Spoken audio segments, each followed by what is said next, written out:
Okay, I've gone ahead and put a coat of inner coat clear over the skate deck, so now I can come in and do some tighter details without having to worry about bleed back. Picking up the colors behind, I'll get a little bit brighter highlights and less colors behind it bleeding up into my highlights, so I can get brighter highlights. I also went ahead and over reduced my paints a little, so they're a little bit more transparent, a little bit thinner, and I can come in and do a lot more subtle work. I also switched my mid-coat color over to my smaller HP B+. It's a little bit smaller nozzle. Again, I over-reduced it a little bit. So I just went ahead and mixed up a new batch for it. And let's set for about 10 to 15 minutes to make sure it's fully emulsified. I may adjust it a little bit as we're painting.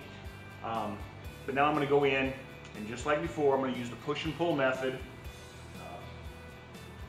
and add in tighter details.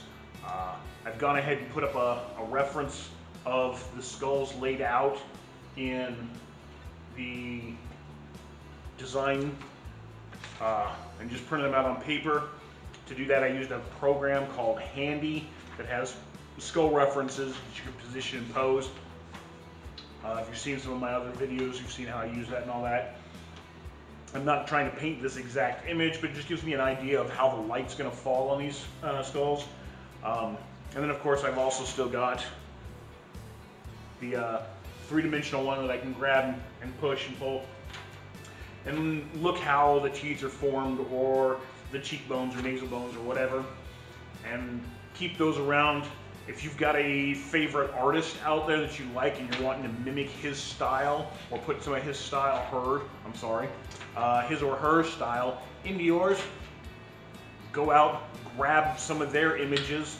You don't want to paint their exact image, but look how they form the shadows on the jaws. Look how they put the darkness coming into the light and the reflections off the nasal bones. How do they beat up the skull or add texture to the skull? All those things are good ways to get more detail, more references on your skull. I highly recommend using some kind of reference at this point, so you're not just painting from your head.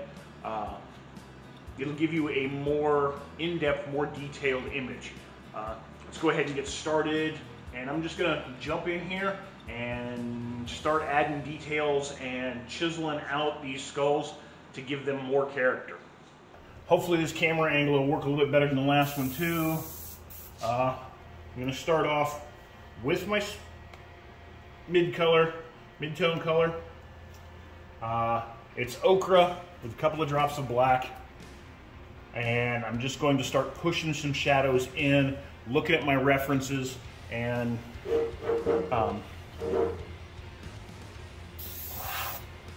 working it. If you wear a wedding band or whatever, I recommend taking it off when you're like this, especially if you're like me and I use my hand and knuckles to kind of give me a gauge on how far away from the image I am. I'm going to go ahead and take my needle cap off so I can get in there and just pull some really tight lines. I'm not liking that color, but we'll see how it comes up on this. I'm going to have to add some more black to it.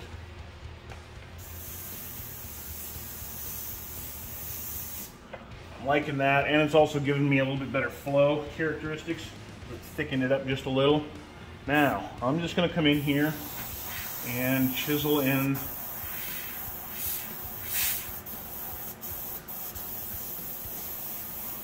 some details. You see little bits right in here where I'm darkening up. I'm going to work the whole image. Not going to work in one spot too long. Make sure everything's printing. At this point, you're going to have to worry about tip dry a lot. And the reason why is you're pushing a lot of air compared to the amount of paint you're pushing.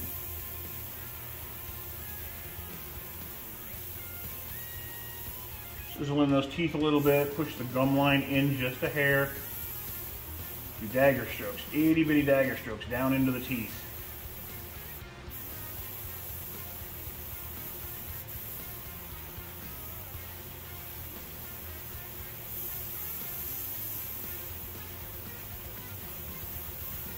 Concentrating most of my shadows on the left side of the teeth. Right now, the right side of the teeth will have even more shadow, but right now I'm working the left side, and then I'll come back and do the right. I don't know why I do it that way, I just kind of prefer it.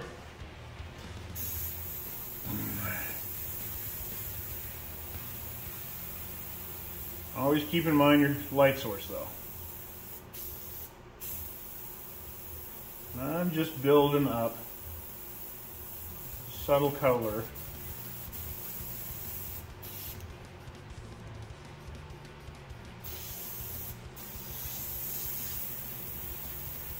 Same with the lowers. Small little dagger strokes just to give the teeth some shape and definition.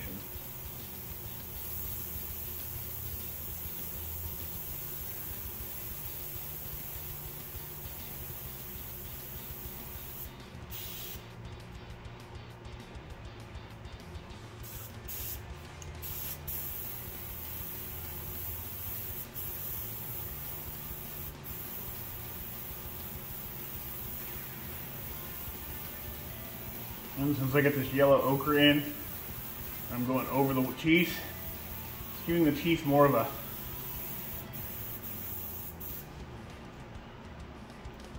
rotted, old, weathered look to them also.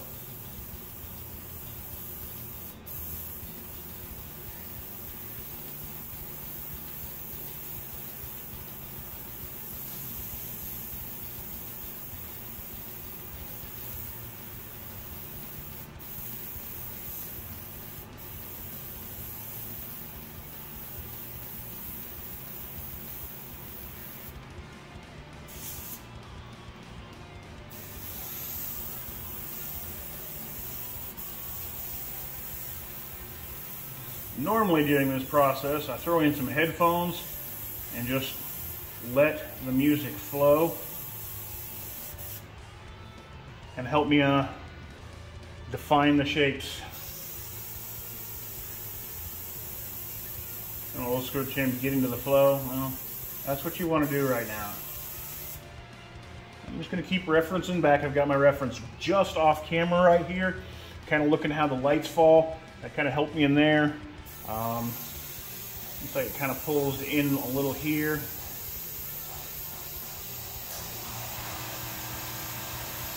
Comes up underneath, pushes back. That kind of gets pushed back a little. And then of course up in here. And then where the light catches that jawbone, you want a shadow in there. So just grab yourself, your finger works pretty good. You can put a little hard edge in there. Just like that. And now it looks kind of like it's got the light coming here, hitting there and casting a shadow there.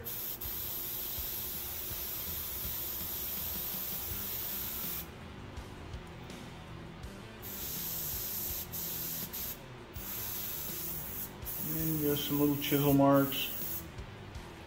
That little process comes in front of the bone, the jawbone. We're just going to put that in. It's not a lot. It just kind of comes in to the teeth line, the gum line.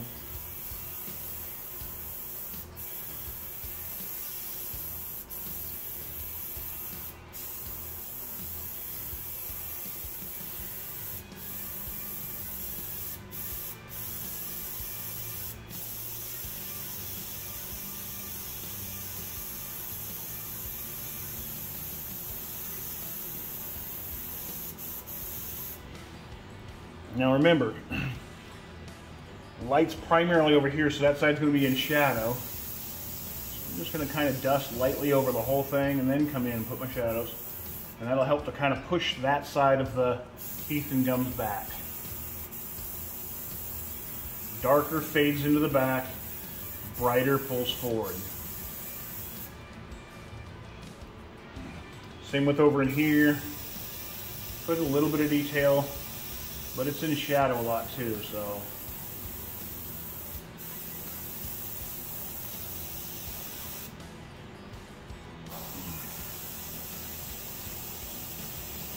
Try and mimic how that bone curves around. Comes up and then goes into the cheekbone like over here.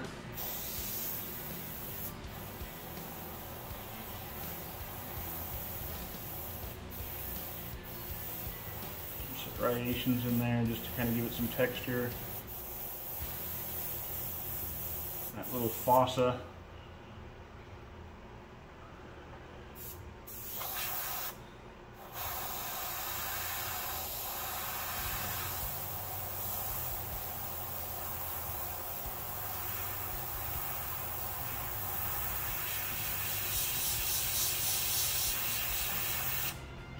Little shadow underneath the ridge there. Now that is a stylized ridge. Obviously the eyes aren't as evil in a real skull, so that is kind of coming down and curving back up. And to mimic that, I want to make it dark on the bottom and let my overspray do the work.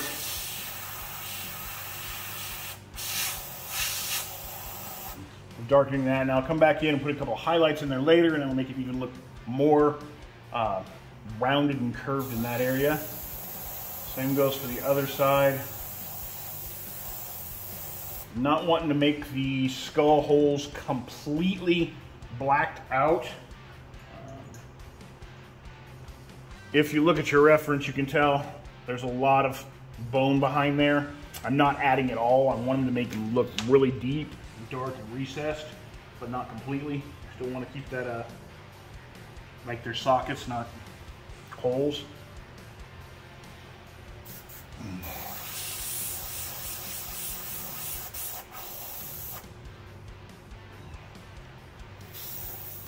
In here and put some shadows underneath the threads. A little bit on this, not much.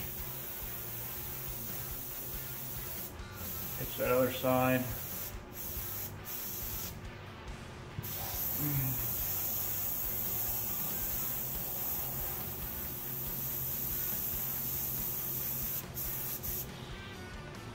And back of the skull back here, I'm just going to kind of darken it up and shadow it and fade it in.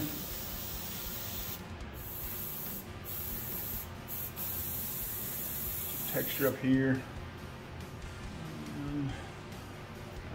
Let's see, I want to put in a little crack that comes in across. I'm just going to go so.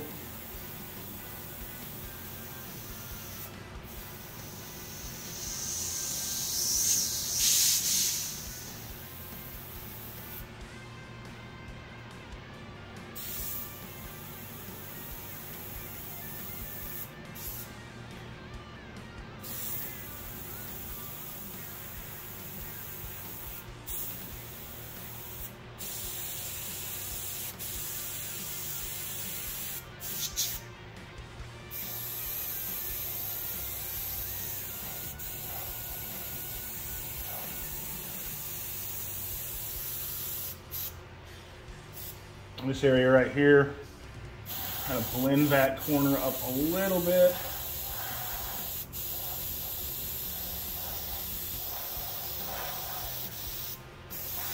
This is really starting to put a little bit of character to the skull.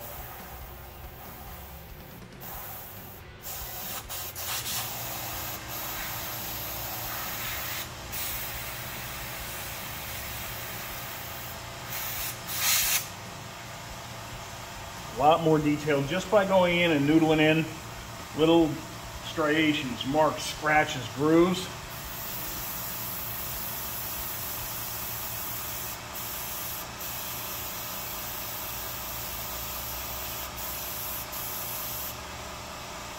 and then goes down here. And push that skull back a little bit farther.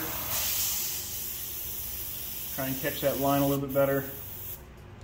And we'll look at the jaw. It's got a little bit in here.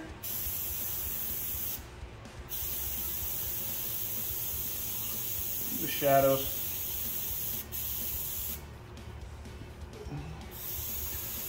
Push those teeth back just a little bit of color.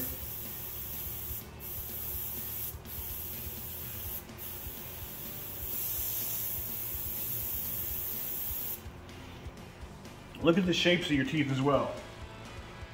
They're not just straight little things. There's a lot of curvature up at the top and bending and stuff. So try and mimic that when you're putting your shadows in to give them a little bit more depth.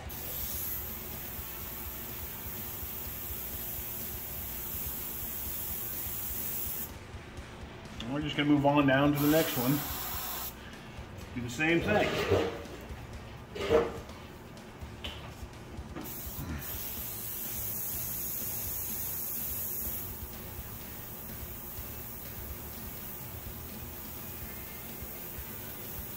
And then I'm just kind of increasing that the darkness and the depth of that suture mark, crack.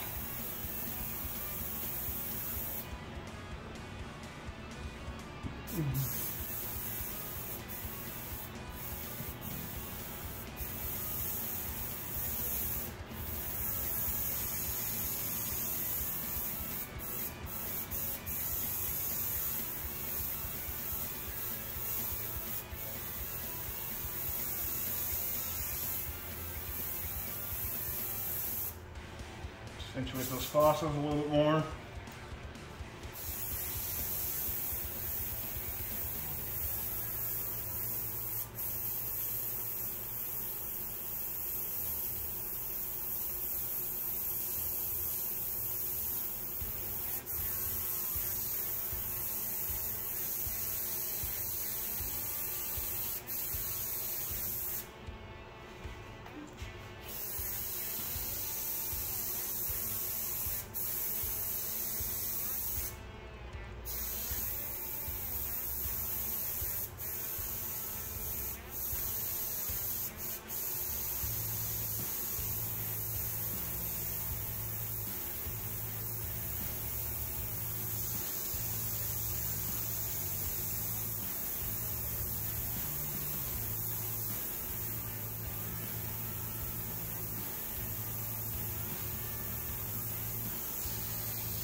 Every once in a while, it's kind of take a step back, look at your image, look at the whole image.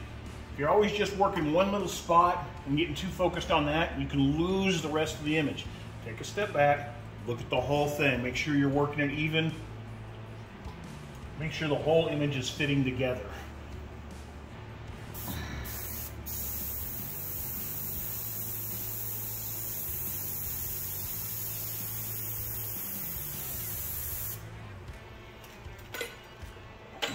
You can always grab texture effects if you don't think there's enough texture in there. Got a little too much, but that's okay. A little bit more up in there. A little bit more in there. Okay. It's a little dark in there, but that's okay. It gives them a little bit of character. I'll also come back and when I'm pulling with the lights, I can put a little bit more over that and fade that out a little bit. No such thing as a mistake in art, just sudden design change. Still, smaller dagger strokes in tighter.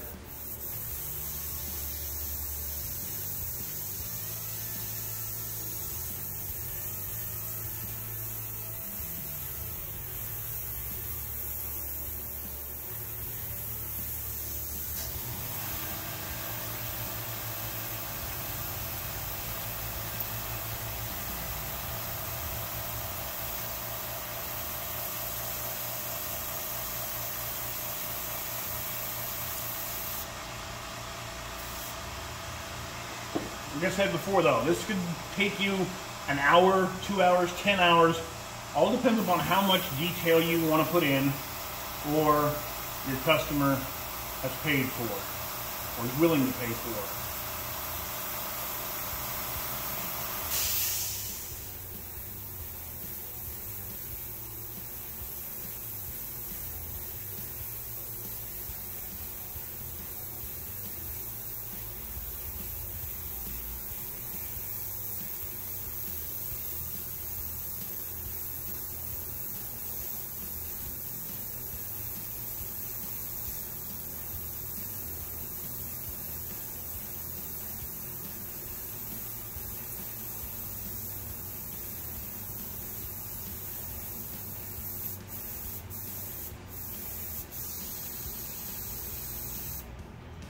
A little bit of shadowing on that side, a little bit brighter on this side. Refer back to your reference.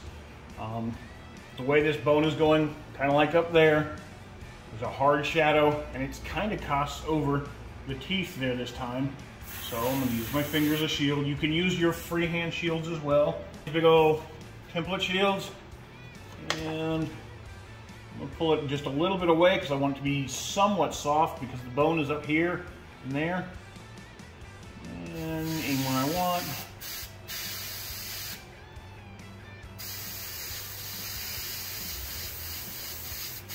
I'm just pulling dagger strokes off of the shield. Now I've got that hard line there established, or fuzzy line. Come in, darken that up a little bit. It kind of falls down in there. Just using my references, see where the light's at.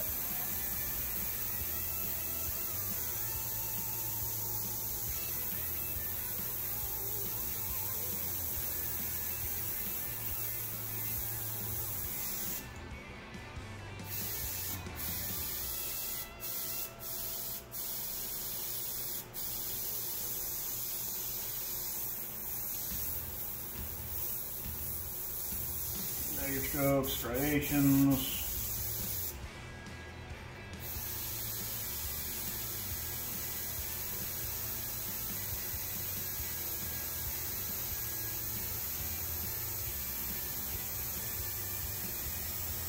Angle my airbrush just a little to control the overspray to go that way and let that work for me as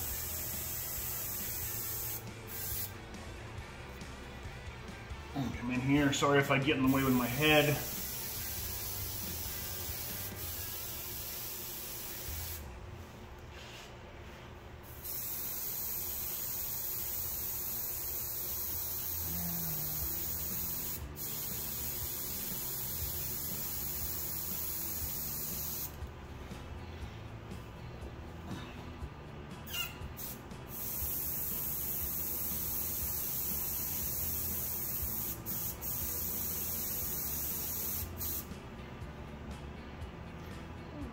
I'm going to grab my texture effects.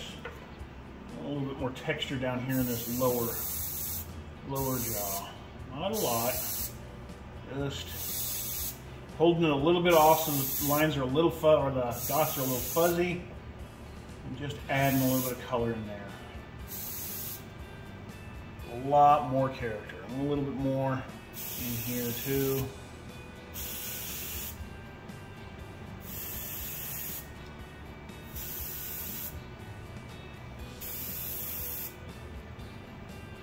Like I said before, if you see a stencil company that's making a texture effect, it's worth the money to have a bunch of different texture effects. They're always useful. Move it around, pick a little different one. Each one will give you a different feel, and you can multiply, use Gerald Mendez's, and then go use the Air 6 stencils, and then there's another gentleman out there that's on Facebook who's selling, I can't remember his name, I apologize, because your stencils are very good. I'll see if I can't put it in the comments below. I believe this is one of his. But there's a bunch of different companies out there, and they all make a bunch of different stencils. Use them to your advantage.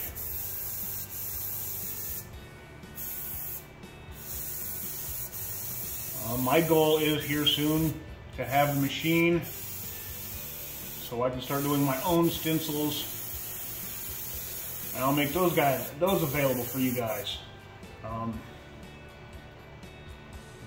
Keep an eye on it. I'm probably going to do a Kickstarter to help get it started, and any help that you guys can give me, that'd be awesome. There's a little cut in that bone, so I'm going to make it look like he was hit by something and pull a crack off of it.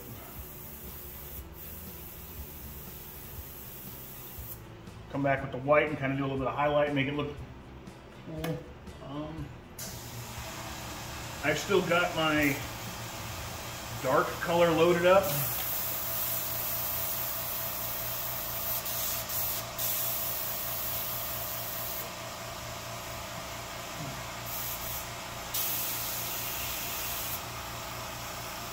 So I'm just going to kind of come in with that now.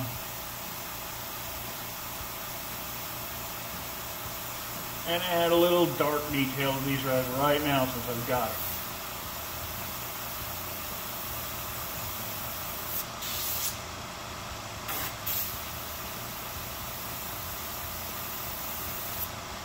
There we go. Got my highlight color. The only reason why I'm bouncing back right here is I had not established those cracks before.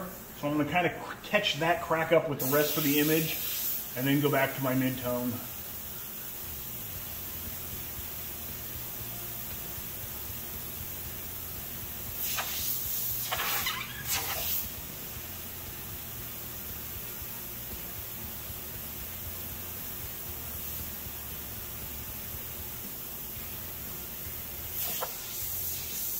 That looks a little better. Yeah, now it's a lot easier to get in there. Yeah, my crack has a little bit of highlights, a little bit of shadow. I can get my mid-tone going again and keep working. Keep working.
Just keep working everything.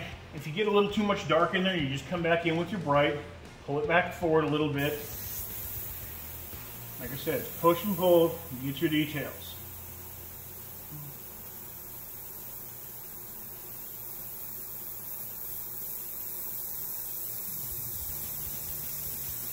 Light passes.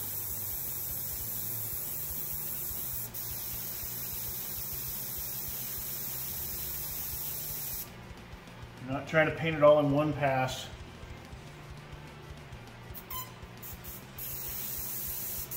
Bounce around the image.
Looking at my reference up here and here, there's another one of those hard shadows, or semi-hard shadows. It just kind of all comes in like a little bit of a curve to this. So we'll go right there and pull it back away from it just a little bit.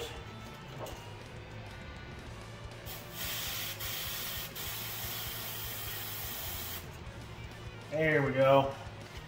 And then it does the same thing in here.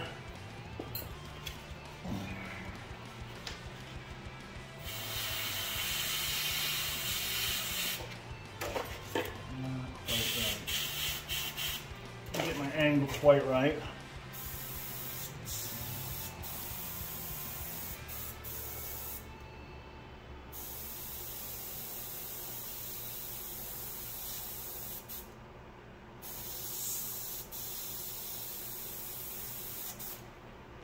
There, now that's pushed back nice.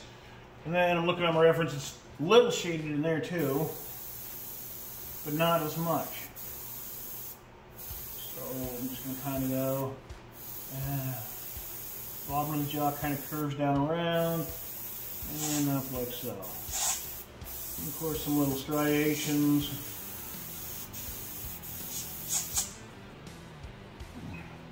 Little things to make it look more three-dimensional. I can't stress it enough. If you have the ability to get a reference lit the way you want it, use it. Like I said, Handy does a really good job because you can adjust the light sources and all that. It'll really help you out. With a 3D skull, taking a photo of it lit the way you want works just as well.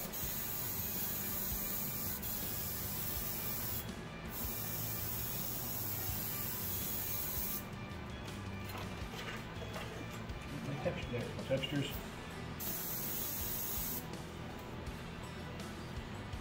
Grab a different one. Now I'm not putting this directly on the skull. I'm holding it about ½ inch to ¼ inch away. A little too much in there, but that's okay. Now I go get my highlight color, which I'm about ready for anyway. Really needs to get a new couple on it.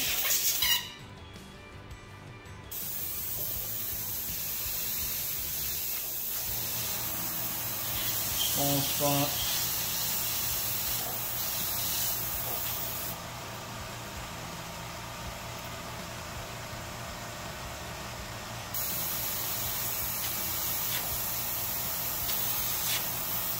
Okay.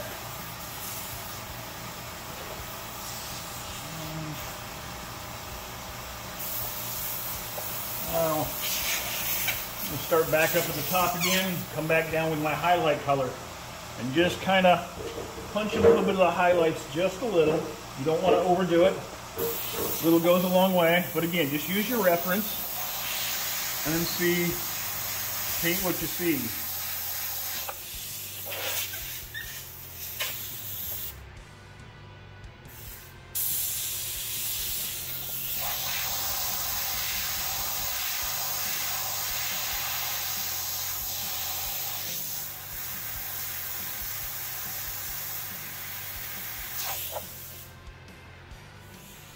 A little bit more flow.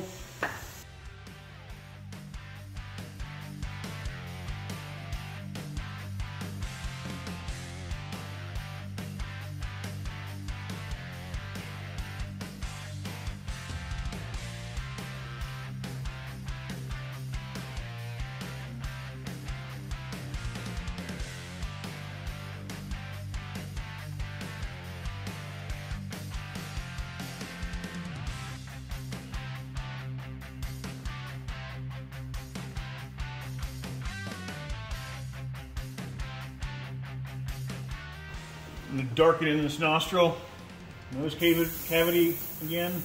I missed it, but I'm going to get in with my freehand shield and kind of, again, find something that fits it. I like the way that fits a lot better. Establish my hard shadow area like that. And then just come in and freehand the rest of it.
Sometimes you got to turn your pressure down a little, get yourself a little bit more control.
That is not in the right place. That guy should have been way over there. So, let me get rid of that.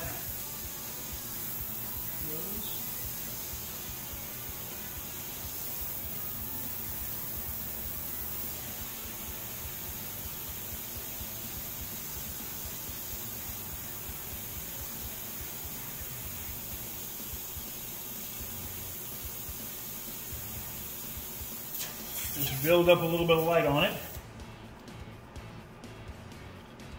Then come back in, get your reference, your darker mid-tone color.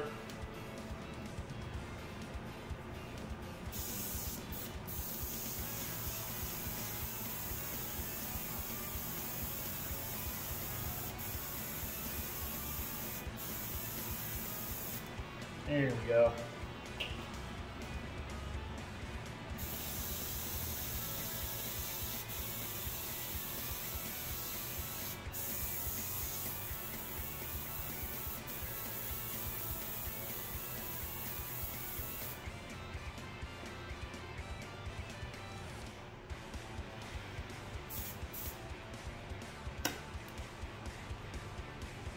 All I'm doing is pushing the dark sides back, pulling the highlights out, looking at my reference, trying to make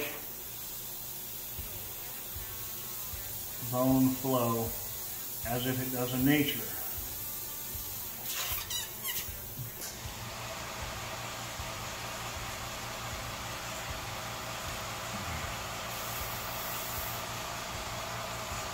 I'm going to come in and add a little bit more detail to these cracks now.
Had a little bit of a blowout right there.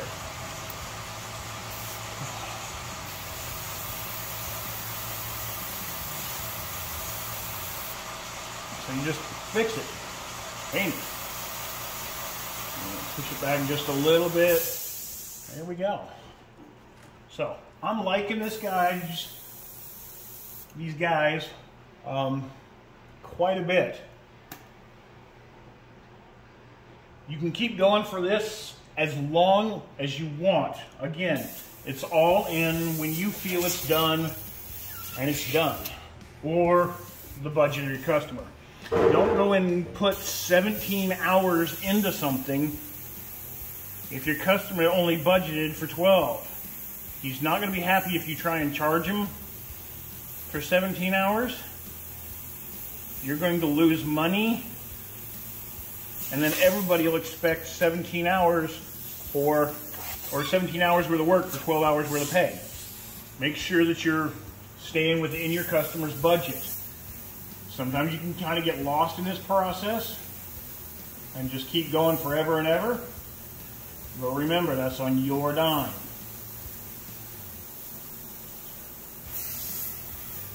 I'm working this one, kind of letting you see where you can go with it.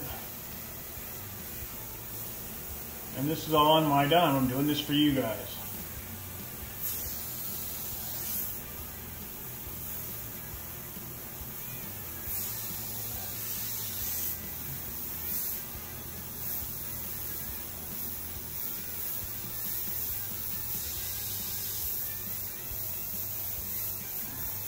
Some of it's called implied detail too. I'm just kind of going around in and putting some little textures and stuff in.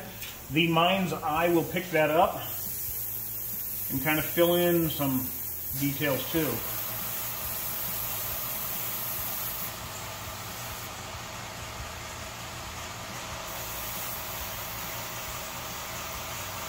And noodling them out. This particular color works pretty well for this because as you keep building it up, it does get darker.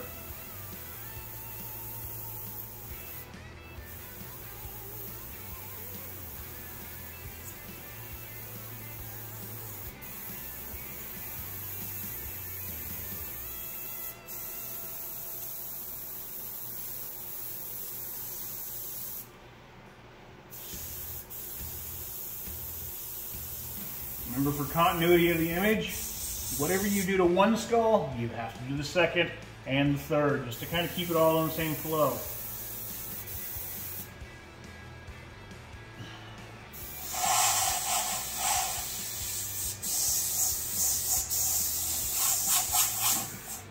Okay, I could keep going. I could spend hours and hours on this and really put in as much fine detail as I wanted to, or as the customer is going to pay for.